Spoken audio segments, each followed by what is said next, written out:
ఈరోజు నేను చేసి చూపించబోయే సూపర్ రెసిపీ ఏంటంటే మిరియాల చారు.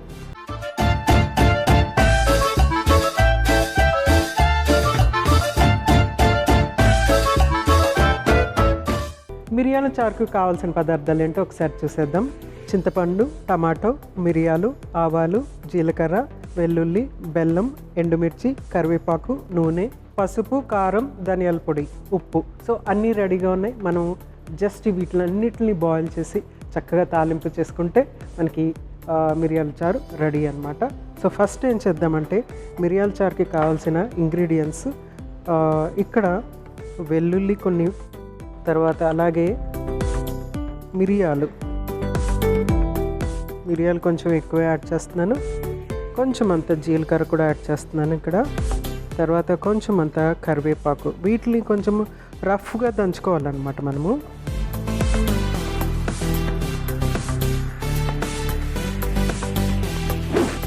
మిరియాలు, జీలకర్ర, వెల్లుల్లి, కరివేపాకు ఇవన్నీ కలిపి ఇక్కడ దంచేసాను. నెక్స్ట్ ఏంటంటే మనము స్టవ్ వెలిగించుకుందాము.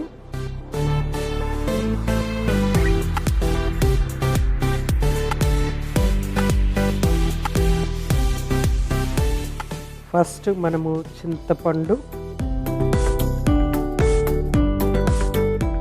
అలాగే వాటర్,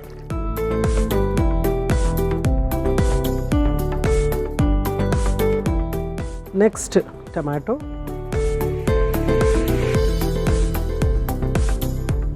టమాటో వేయకపోయినా కూడా పర్వాలేదు. కొందరు టమాటో వేసుకోరు, కొందరు వేసుకుంటూ ఉంటారు.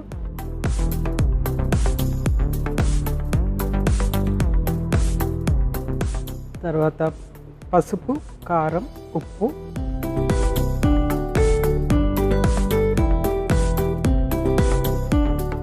పసుపు, కొంచెం అంత కారం, అలాగే ధనియాల పొడి. నెక్స్ట్ మనము దంచి పెట్టుకున్నటువంటి మిశ్రమం,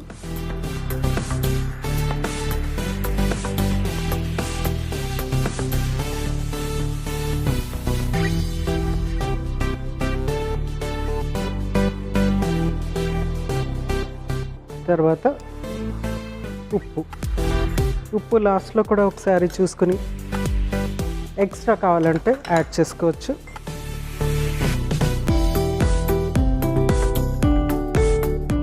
సో చక్కగా మిక్స్ చేసేసుకుని మూత పెట్టి బాయిల్ అవ్వనిద్దాం. బాయిల్ అవుతున్నప్పుడు కొంచెం అంత బెల్లం ఇందులో యాడ్ చేద్దాము. నా దగ్గర బెల్లం పౌడర్ ఉంది, సో ఒక చిన్న టీ స్పూన్ బెల్లం పౌడర్ ఇందులో యాడ్ చేద్దాం. సో మిరియాలు మనము మెటబాలిక్ యాక్టివిటీ పెంచుతుంది అనేసి చెప్పుకున్నాం కదా. మిరియాలు ఇంకా ఏంటంటే మనకి ఈ కంజెషన్, నేజల్ కంజెషన్ ఏదైతే ఉంటుందో, దగ్గు వచ్చినప్పుడు కానీ, లేకపోతే జలుబు చేసినప్పుడు కానీ, లేకపోతే ఈ సైనస్ అవంతా కూడా వచ్చినప్పుడు కానీ మిరియాలు చారు చేసి తీసుకుంటే కనుక ఎక్సలెంట్గా ఉంటుంది. అది వేడివేడిగా మనము అన్నంలో కలుపుకుని తీసుకుంటే కనుక చాలా రిలీఫ్ ఉంటుంది. రైస్ కాకుండా జస్ట్ ఒక కప్పు మిరియాల రసం తీసుకున్నా అంటే అది కొంచెం వెచ్చగా ఉన్నప్పుడు, వేడిగా ఉన్నప్పుడు ఆ ఇలా ఫ్యూమ్ లాగా వస్తూ ఉంటే పొగలు వస్తూ ఉంటాయి కదా, ఆ పొగలు పీల్చుకుంటే మనము ఆ మిరియాలు చారుని కనుక తాగితే కనుక డెఫినెట్గా ఈ సైనస్, తర్వాత ఈ కంజెషన్, ఇక్కడ అప్పర్ రెస్పిరేటరీ ఏరియాలో ఈ కంజెషన్ అంతా కూడా తగ్గిపోతుంది అనమాట. వెంటనే రిలీఫ్ అనేది వస్తుంది అనమాట.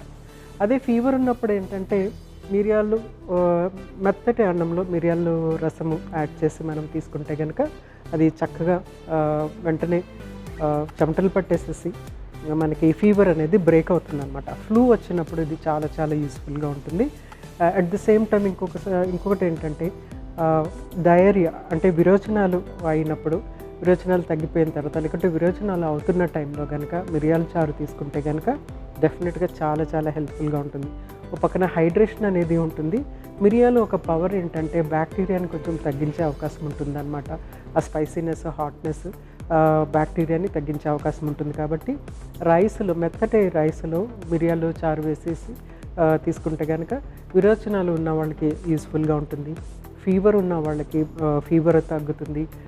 తర్వాత కంజెషన్ ఉన్నప్పుడు, నేజల్ కంజెషన్, ముక్కు దిబ్బడ, తర్వాత సైనస్, తర్వాత ముక్కు కారటము, గొంతులో గురుగురా ఉన్నప్పుడు ఇవి మనం డెఫినెట్గా మిరియాల రసం తీసుకుంటే కనుక చాలా చాలా యూస్ఫుల్గా ఉంటుంది. అయితే అన్నంలో తీసుకోవచ్చు, లేకుంటే డైరెక్ట్గా తీసుకోవచ్చు, చాలా యూస్ఫుల్గా ఉంటుంది. ఇవన్నీ కాకుండా మిరియాలు డెఫినెట్గా ఏంటంటే మనకి మెటబాలిక్ యాక్టివిటీని అనేది పెంచుతుంది అనమాట. సో అది చాలా ఇంపార్టెంట్. ఎందుకంటే మెటబాలిక్ యాక్టివిటీ హైగా ఉంటే కనుక మనము చాలా చాలా యాక్టివ్గా ఉంటాం. సో ఇది చక్కగా పొంగుతుంది. సో మనం ఏం చేద్దామంటే మంచి అరోమా వస్తుంది. సో ఫస్ట్ కొంచెం అంతా బెల్లం ఇందులో యాడ్ చేసేద్దాం.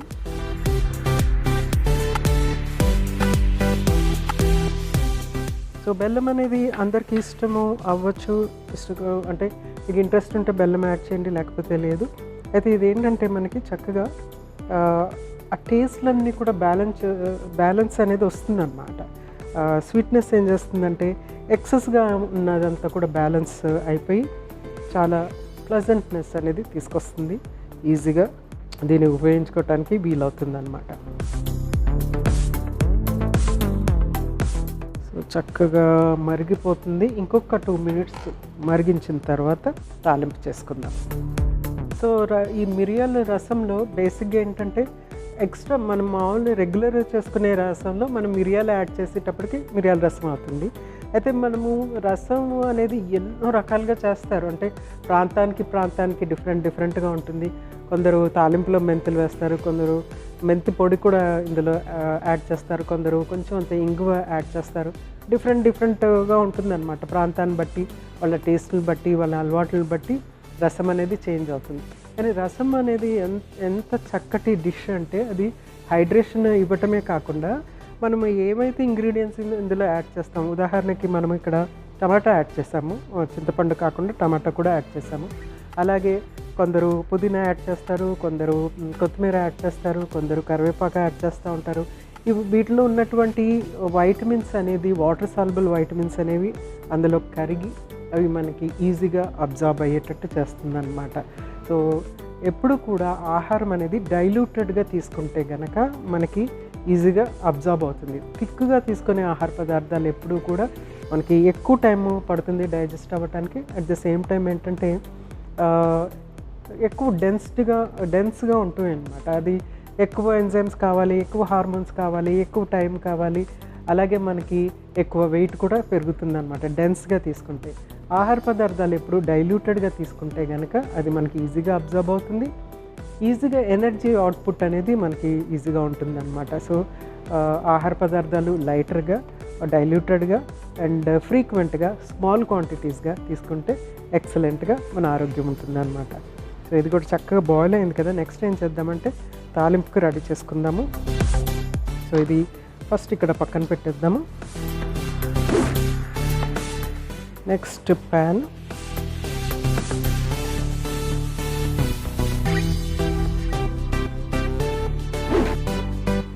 సో నెక్స్ట్ ప్యాన్ పెట్టేసుకున్నాం కదా. కొంచెం అంతా ఆయిల్ యాడ్ చేద్దాం ఫస్ట్.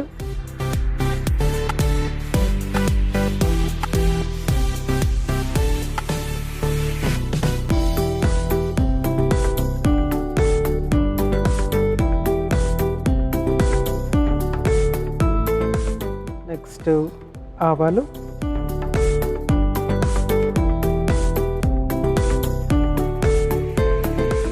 జీలకర్ర, వెల్లుల్లి, ఎండుమిర్చి, కరివేపాకు,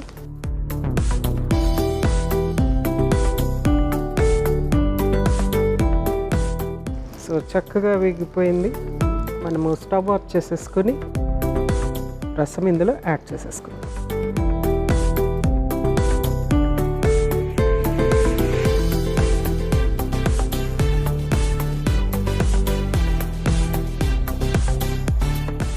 సో మిరియాలు రసం రెడీ అయిపోయింది.